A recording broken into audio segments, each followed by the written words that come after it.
Hello guys, हम लोग electrostatics chapter को देख रहे हैं और इलेक्ट्रोस्टैटिक्स चैप्टर में थ्योरेटिकल टर्म अभी देखेंगे।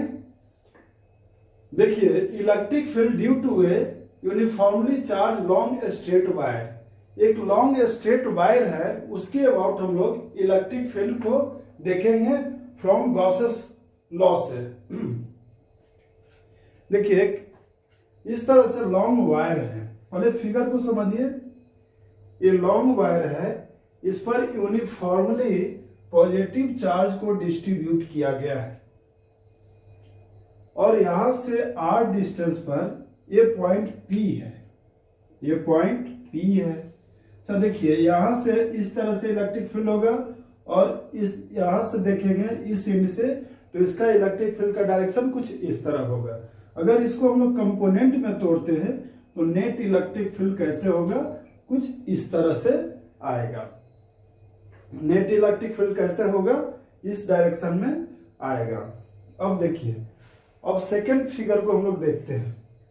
इसको क्या करते हैं, गॉसियन सरफेस इसके अबाउट बनाते हैं। ये जो लॉन्ग वायर है, लॉन्ग स्ट्रेट वायर है, इसके अबाउट हम लोग एक गॉसियन सरफेस बनाते हैं। जहां भी हम लोग को इलेक्ट्रिक फील्ड निकालना होगा वहां पर हम लोग क्या करेंगे, एक गॉसियन सरफेस को बनाएंगे। ठीक है, इस वायर के अबाउट हम लोग को इलेक्ट्रिक फील्ड निकालना है P पॉइंट पर। तो हम लोग P पॉइंट पर एक क्या करेंगे, गॉसियन सरफेस, ऐसा सिलिंड्रिकल टाइप का हम लोग ऐसा एक गॉसियन सरफेस बनाए हैं। देखिए, सर्कुलर पार्ट है और ये भी सर्कुलर पार्ट है। इसको हम लोग गॉसियन सरफेस बोलते हैं। यहां पर अगर एक गॉसियन सरफेस पर एरिया देखें तो dA, इलेक्ट्रिक फील्ड का डायरेक्शन कुछ इस तरह से होगा। इलेक्ट्रिक फील्ड का डायरेक्शन कुछ इस तरह से, यानी dA और इलेक्ट्रिक फील्ड का जो डायरेक्शन होगा सेम डायरेक्शन होगा, यानी दोनों के बीच का एंगल 0 डिग्री होगा। चलिए आइए अब हम लोग देखते हैं। ये जो स्मॉल एल जो है, L very very greater than small r, यानी ये जो है पार्ट क्या है, इसको एल बोले हुए हैं, इसको हम लोग एल बोले हैं और ये स्मॉल r है। ये क्या है, यहां से यहां तक स्मॉल r है। बोलेंगे let lambda be the linear charge density. Linear charge density का डेफिनेशन क्या था, charge per unit length. Charge per unit length is called linear charge density. Linear charge density क्या था, unit charge per unit length. यानी हम लोग बोलेंगे let lambda be the linear charge density of the wire. इस wire पर जो linear charge density है वो कितना है, लैम्डा है। अब electric field is directed along radially outward direction. हम लोग आउटवर्ड डायरेक्शन में अगर देखते हैं, radially electric flux through the circular part will be 0 because electric field is perpendicular to the area vector. देखिए, अगर रेडियली हम लोग देखते हैं ये पार्ट के अबाउट, तो इलेक्ट्रिक फील्ड का डायरेक्शन कुछ इस तरह से होगा और एरिया वेक्टर का डायरेक्शन कुछ इस तरह से होगा। एरिया वेक्टर का डायरेक्शन कुछ इस तरह से और इलेक्ट्रिक फील्ड का डायरेक्शन कुछ इस तरह से होगा, यानी दोनों के बीच का एंगल क्या होगा, 90 डिग्री। अगर फ्लक्स यहां से निकालेंगे तो फ्लक्स इक्वल टू क्या जानते हैं, एरिया वेक्टर, ये dA हो जाएगा और dA into E cos 90 degree. cos 90 का वैल्यू क्या होता है, 0 होता है, यानी कि इसके अबाउट आपका इलेक्ट्रिक फील्ड क्या होगा, 0 होगा।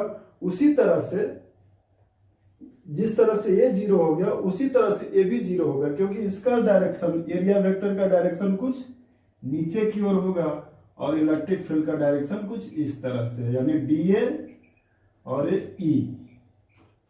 ठीक है, यानी कि dA का डायरेक्शन नीचे और इलेक्ट्रिक फील्ड का डायरेक्शन कुछ इस तरह से होगा। तो इसके कारण भी आपका क्या हो जाएगा, इलेक्ट्रिक फील्ड यहाँ पर फ्लक्स क्या हो जाएगा, 0 हो जाएगा। यानी ये दोनों के अबाउट हम लोग क्या बोलेंगे, 0 बोलेंगे। यानी सिर्फ इसके अबाउट ये जो है ये P पॉइंट पर जो है यहाँ पर हम लोग को सिर्फ इलेक्ट्रिक फील्ड निकलेगा, और कितना निकलेगा, कितना आएगा वैल्यू, इसका हम लोग अभी देखते हैं। देखिए lambda equal to Q by L होता है, यानी Q equal to lambda L हो जाएगा। हम लोग फ्रॉम गॉसेस लॉ को लेकर चलेंगे, यानी फाई इक्वल टू, यानी flux equal to Q inside by epsilon naught. ये हम लोग गॉसेस लॉ से सीख चुके हैं। इसको सबसे पहले नोट कीजिए, फिर इसको मिटाएंगे। मिटाने के बाद फाई का वैल्यू लिखेंगे। फाई का वैल्यू क्या होता है, ई डॉट डी ए। ये सारे वैल्यू को अभी लिख करके उसको अभी सॉल्व करेंगे। इसको पहले नोट कर लीजिए। जो भी इसका थ्योरेटिकल टर्म है वो सारे थ्योरी को पहले हम लोग देख लेते हैं। उसके बाद इसमें जो भी न्यूमेरिकल्स बचा हुआ है वन बाय वन हम लोग A to Z न्यूमेरिकल्स को देखेंगे। इसमें जो भी थ्योरी है, थ्योरेटिकल टर्म अभी सिलेंडर के अबाउट बचा है, उसको हम लोग देखेंगे। फिर पोटेंशियल के बारे में हम लोग देखेंगे, पोटेंशियल भी बचा हुआ है, पोटेंशियल भी निकालना हम लोग सीखेंगे। इलेक्ट्रिक फील्ड इंटेंसिटी, ये सारे चीज सीख चुके हैं, लेकिन इलेक्ट्रिक पोटेंशियल अभी तक हम लोग नहीं सीखे हैं। उसको भी हम लोग वीडियो के माध्यम से देखेंगे। इसको अभी मिटा देता हूं।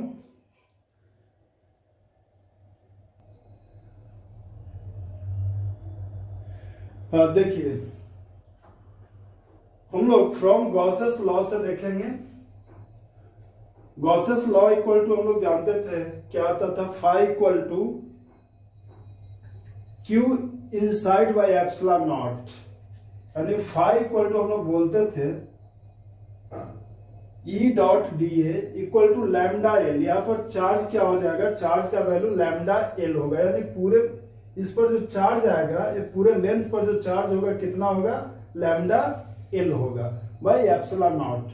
अब देखिए ई डी ए कॉस, ई का डायरेक्शन ऐसे इस तरह से एक्स एक्सिस में है, डी ए का डायरेक्शन भी एक्स एक्सिस में है, यानी दोनों के बीच का एंगल क्या होगा, 0 डिग्री।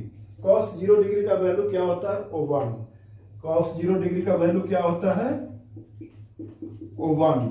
तो ये वैल्यू को हम लोग यहाँ पर पुट किए हैं, और lambda L by epsilon naught हो गया, यानी कि ई इंटीग्रेशन का चिन्ह देंगे sign, D A cos 0 degree का वैल्यू 1 हो गया, lambda L by epsilon naught. अब यहां से इसको सॉल्व करेंगे। देखिए एरिया, इसको इंटीग्रेशन करेंगे तो ए हो जाएगा एरिया। अब इसका एरिया देखेंगे, एरिया क्या होगा, इसका एरिया अगर निकालते हैं, सिलेंडर जैसा हो गया, ये क्या हो गया, सिलेंडर जैसा हो गया। अब ये सिलेंडर का एरिया हम लोग देखते थे तो कैसे निकालते थे, 2 पाई आर। सिलेंडर कुछ इस तरह से होता है ना, देखिए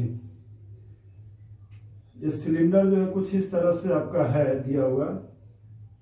अगर इसका एरिया निकालना हो, इसका लेंथ मान लिया जाए एल है, अगर इसको हम लोग क्या करेंगे, ये तो ऐसे फोल्ड किया हुआ है, इस तरह से फोल्ड करके है, अगर इसको हम लोग सीधा इस तरह से करेंगे तो देखिए कुछ ऐसा बन जाएगा।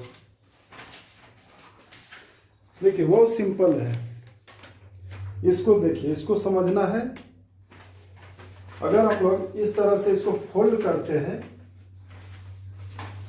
सिलिंड्रिकल फॉर्म में, इस तरह से, यही सिलेंडर है ना, इसका एरिया अगर हम लोग को निकालना हो तो कैसे निकालेंगे, देखिए बहुत सिंपल है, इसको समझना।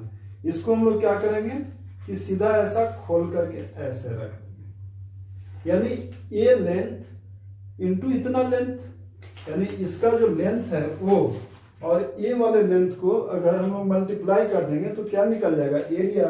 यानी ये कितना है, 2 पाई आर। ये कितना रहता है, 2 पाई आर रहता है। ये एरिया कितना हो गया, 2 पाई आर, और इसमें इस लेंथ से मल्टीप्लाई कर देंगे तो हम लोग को ये पूरे एरिया हम लोग को आ जाएगा, यानी ये एरिया हम लोग निकाल चुके हैं। यानी हम लोग बोलेंगे, इसको जब खोलेंगे तो कैसा हो जाएगा, ये कुछ इस तरह का पेज बन जाएगा। ये क्या बन गया, रेक्टेंगल बन गया। क्या बन गया, रेक्टेंगल।